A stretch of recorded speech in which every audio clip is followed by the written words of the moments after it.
мынау асыды, мынау свечи адамды шаршатпайтын сияқты.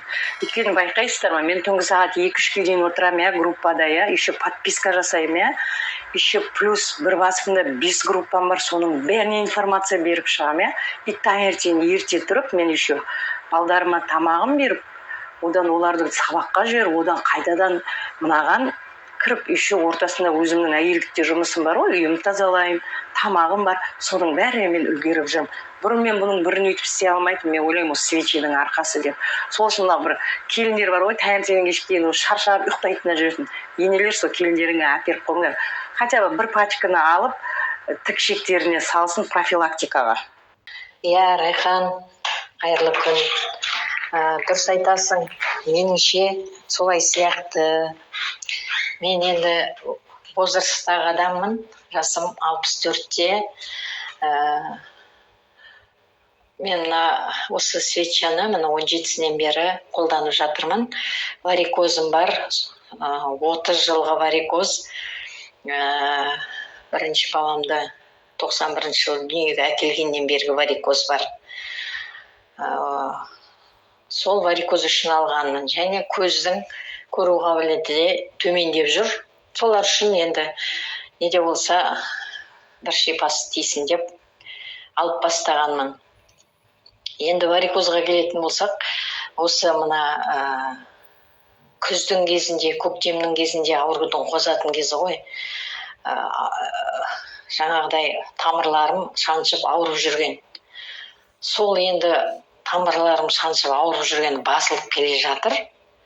Бірақ енді ол варикоз, 30 жылғы варикоз былай кете қоймайды ғой.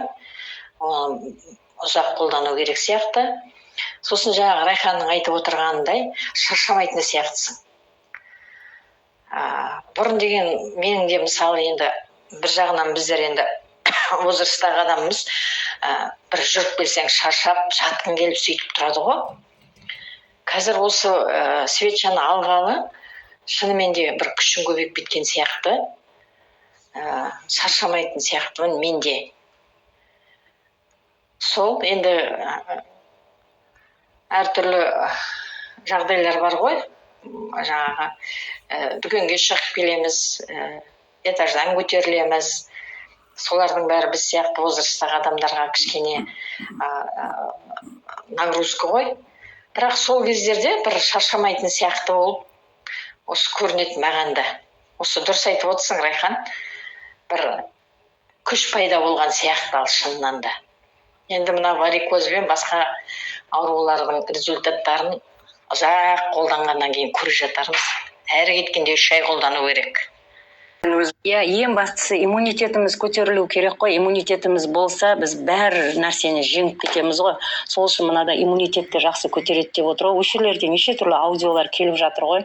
Уақытысында мысалы Берия өзінің анасы рак болғанда, осыны жаңағы Дороговтан алып сол анасына бергенде, анасы не только рактан жазылған, жасарып кеткен ғой. Соны көргеннен кейін анау шошып кеткен ғой, мынаны халыққа беруге болмайды деп.